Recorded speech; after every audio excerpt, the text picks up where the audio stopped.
Talk about the REITs and also where they're focused, if it's commercial real estate or particular parts of the country, because I'm sure that factored into your choice. Digital Realty has a very heavy presence on the West Coast, Rocky Mountains, and the East Coast. So basically anywhere people live.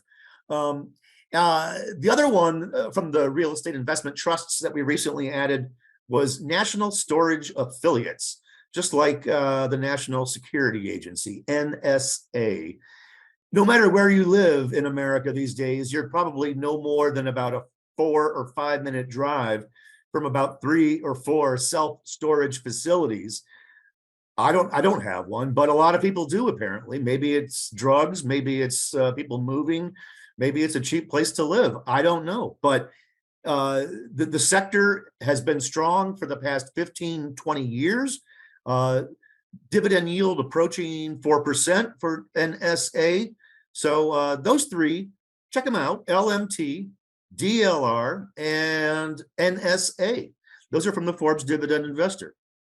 And of course, if they want to get it, they should sign up for the... Sign up. Actually, I don't have a quick, easy link for that one, but any browser that you Google Forbes Dividend Investor, you're going to get to us.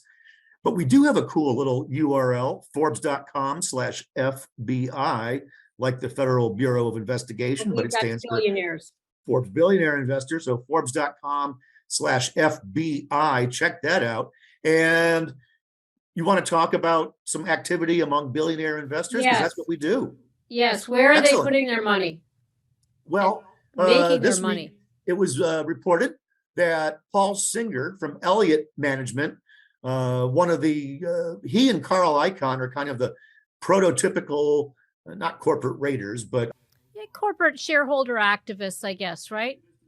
Their MO is to acquire large pieces of a company, get influence, get seats on the board of directors, and go in there and agitate for change to help unlock shareholder value. And the latest target for Paul Singer and Elliott Management is CRM, Salesforce.com, Mark Benioff's company. There was a departure of his co-CEO about a month ago or so.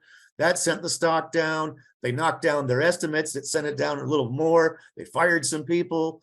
And Elliott is in there, or I should say Paul Singer is in there trying to, bend the ear of Mark Benioff to make further changes, which he think will be beneficial for shareholders. So let's step back a bit, because I'm fascinated with the shareholder activists. Some of them can do incredibly well, and I know Carl Icahn has had a great track record. And then there are moments where it becomes a little bit more of a personal agenda. I'm thinking of Bill Ackman with Herbalife. And what is the modus operandi? Is you have to buy a certain large stake. What is the stake that Elliott Management has taken at this point that gets you noticed by management?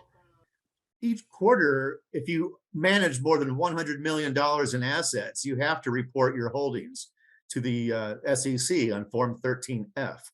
And that's where it came from.